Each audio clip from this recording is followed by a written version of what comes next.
the center of Europe in the Second Millennium, a land that takes a long time to become one.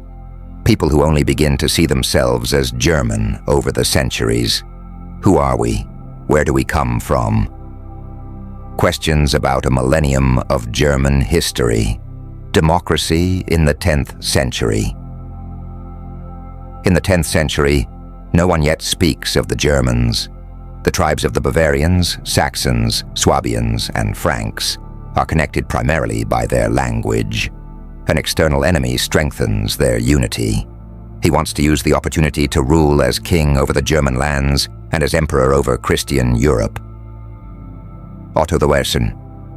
The first battle, 7 contingents of German tribes, 12,000 warriors from Bavaria, Franconia, Swabia, Lotharingia, and Bohemia respond to their king's call for help. Otto puts everything on one card. He seeks the decisive battle. Against King Otto, the Hungarians have never entered battle before. Nonetheless, they are sure of their victory. Their reputation precedes them even this time.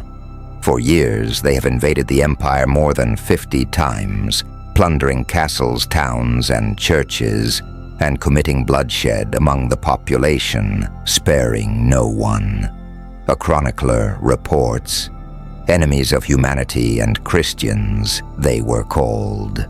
König Otto stakes for King Otto. Everything is at stake. His crown and his vision of becoming a powerful emperor like Charlemagne. The German tribes agree on defending against the enemy. It's a matter of life and death. Germany in the 10th century. Germany in the 10th century. Inaccessible landscapes, 1,000-year-old primeval forests, a land barely developed without fixed borders, where 4 million people live. Its future is still uncertain.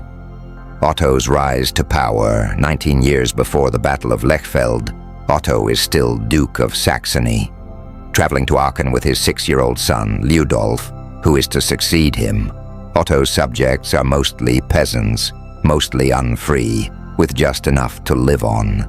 No one yet speaks of a king of the Germans. It is a land of dukes and tribes that choose a common king. Otto's father, King Henry, has died, and among his sons, a successor must be chosen and crowned. The coronation Otto has summoned all the dukes and the highest-ranking clergy to Aachen. As he enters the imperial palace of Charlemagne, not only nobles but also common folk have come, as chroniclers report. Archbishop Hildebert of Mainz welcomes Otto and his brother greets him. Brotherly conflict. Tankma, it is good that you have come. With joy, I have not come.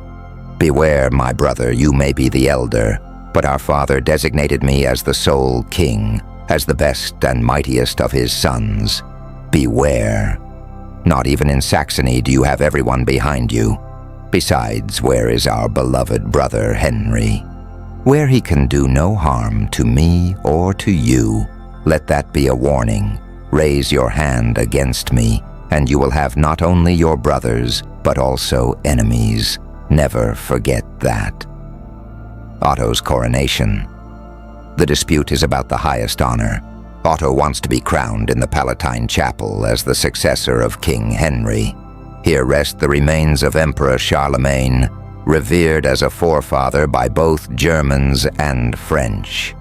In 843, Charlemagne's grandsons divided the Frankish Empire into 3 kingdoms: West Francia, a middle kingdom, and East Francia. There lived the 4 old Germanic tribes: Saxons, Franks, Swabians, and Bavarians. From this tribal land would emerge the German land, brought forth by Otto's father, King Henry. He broke with the long tradition since Charlemagne by not dividing his realm among his sons to secure lasting rule. Only one was to become king: Otto. The ceremony. What happens during Otto's coronation in Aachen is chronicled by a monk. In a time when hardly anyone could read or write, even among the nobility, it required grand gestures and meaningful rituals.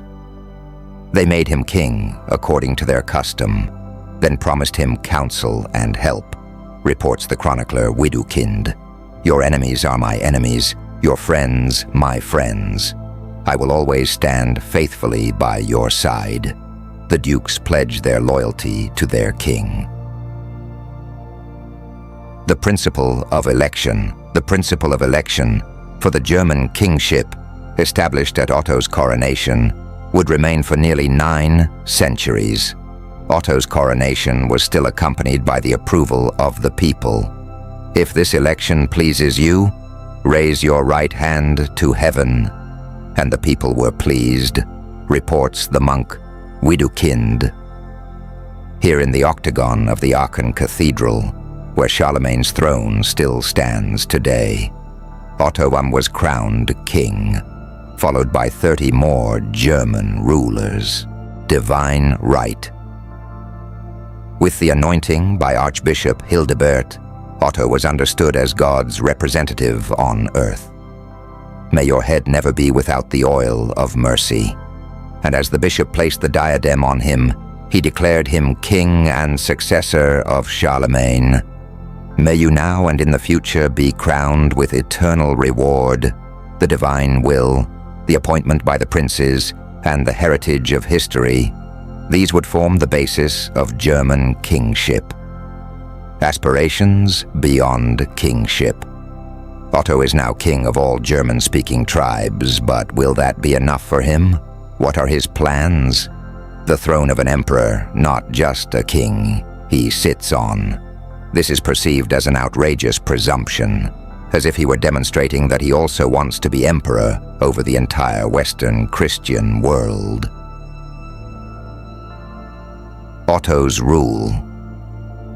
Otto the Great was the first ruler of the Middle Ages who wanted to enforce monarchy, leading to great resistance within his family, particularly from his brothers who also wanted a share in kingship. He dealt with them forcefully, though he sometimes tried to accommodate their claims. Overall, one must say, Otto the Great ruled with God's trust and great persistence.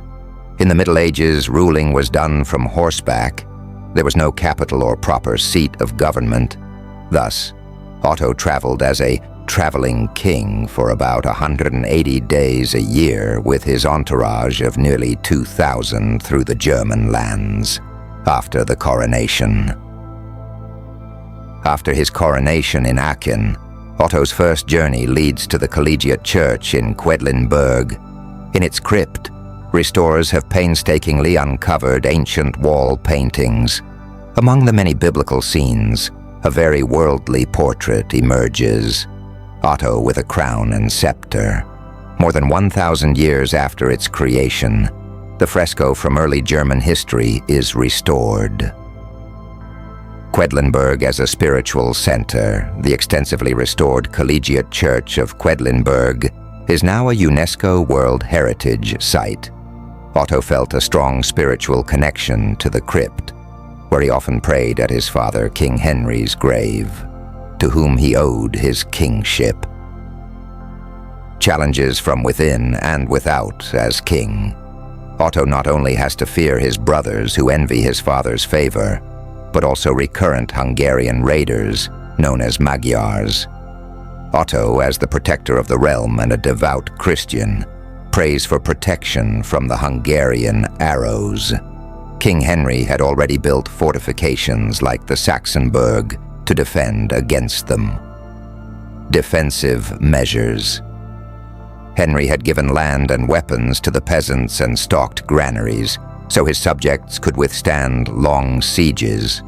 The remains of the Saxonburg's ramparts are still visible today. Nevertheless, even these could not prevent the Magyars from invading year after year. Otto's travels and encounters as a traveling king. Otto would have been seen and spoken to by some of his subjects. How did people in Otto's time speak to each other? Could the tribes in Otto's realm understand each other? Linguistic understanding. The Library of St. Gall contains many treasures from the early Middle Ages. Manuscripts provide insight into how the Germans communicated back then. The oldest book in the German language, written around the year 800 by monks, is a travel dictionary, the Codex Abrogans. Words like sanft mati, gentle, and diomodi, humble, can be traced to modern German. Language diversity. They spoke a language that was mutually understandable, although heavily dialect-influenced. People spoke the dialects of Bavarian, Saxon, Franconian, and Alemannic, understanding each other with difficulty. What we call Old High German is a modern term, not a language people actually spoke. Otto the Great is noted for his Saxon accent when in Regensburg. Securing power, Otto knew he could only secure his power by expanding his homelands. Around the year 1000, the most powerful German-speaking people lived in Saxony. Otto transformed the insignificant fishing village of Magdeburg into his royal city, surrounding it with a wall, building churches, a royal palace, and a cathedral. Magdeburg's significance. Magdeburg became one of Germany's most splendid cities until its destruction in the 30 Years' War. The Gothic cathedral remains one of Germany's largest. Around 1240, a stone sculpture of a royal couple, likely Otto and his first wife, Edgitha, was carved. Marriage alliances. After Edgitha's death, Otto married Adelaide of Burgundy, the widow of the Italian king with whom he had a son, Henry. Otto's son from his first marriage, Liudolf, who was considered the rightful successor, had accompanied him to the coronation in Aachen. Conflict with Liudolf. "Tell me, father, do you want to take everything from me and my mother, who is now dead? I have promised you nothing, but I have sworn allegiance to you, father, and fought by your side. Swear it again. Father, do you fear me?" Losing the inheritance. Liudolf's inheritance, his rights and claims, are gone. There are many princes with similar interests and similar thoughts. Otto knows that securing power in the Middle Ages is a personal matter. The unfaithfulness of one can lead to a civil war. Otto knew this from his experiences. Conflict with Liudolf. "Tell me, father, do you want to take everything from me and my mother, who is now dead? I have promised you nothing, but I have sworn allegiance to you, father, and fought by your side. Swear it again. Father, do you fear me?" Losing the inheritance. Liudolf's inheritance, his rights and claims, are gone. There are many princes with similar interests and similar thoughts. Otto knows that securing power in the Middle Ages is a personal matter. The unfaithfulness of one can lead to a civil war. Otto knew this from his experiences. Rebellions and wars. While Otto is strengthening his rule in Saxony and Bavaria, rebellions arise. The Swabian nobles, supported by Otto's brother and son, take up arms against him. For 2 years, the land is ravaged by civil war. Otto's strength lies in his loyal followers, who fight for his rule. In battles and sieges, Otto manages to subdue the rebels and restore his authority. The role of the church. The church plays a crucial role in Otto's reign. He appoints bishops and abbots, thereby securing their loyalty. The church supports Otto's claim to the throne and provides moral and spiritual backing. Otto, in turn, grants privileges to the church and establishes new dioceses. Otto's diplomacy. Otto's diplomacy extends beyond Germany. He forms alliances through marriage and treaties. His daughter Lautgard marries Conrad the Red, a powerful Franconian noble. Otto's own marriage to Adelaide strengthens his ties with Italy. The Battle of Lechfeld in 955, Otto faces the greatest challenge of his reign. The Hungarians invade again, and Otto gathers his forces for a decisive battle. On the Lechfeld, near Augsburg, Otto's army confronts the Hungarian warriors. The battle is fierce, but Otto's leadership and the bravery of his soldiers lead to a decisive victory. The Hungarian threat is ended, and Otto's prestige soars. Otto's legacy after his victory at Lechfeld. Otto's influence extends beyond Germany. He is crowned emperor in Rome in 962, reviving the imperial title. Otto's reign marks the beginning of the Holy Roman Empire, which would last for centuries. He consolidates his power, establishes a stable government, and promotes culture and education. Conclusion: Otto the Great is remembered as one of the most significant rulers of the Middle Ages. His achievements in unifying the German tribes, defeating external threats, and establishing the Holy Roman Empire lay the foundation for the future of Europe. His legacy endures in the monuments, churches, and cultural advancements of his time. Otto's reign is a testament to his vision, strength, and determination to create a lasting and unified empire.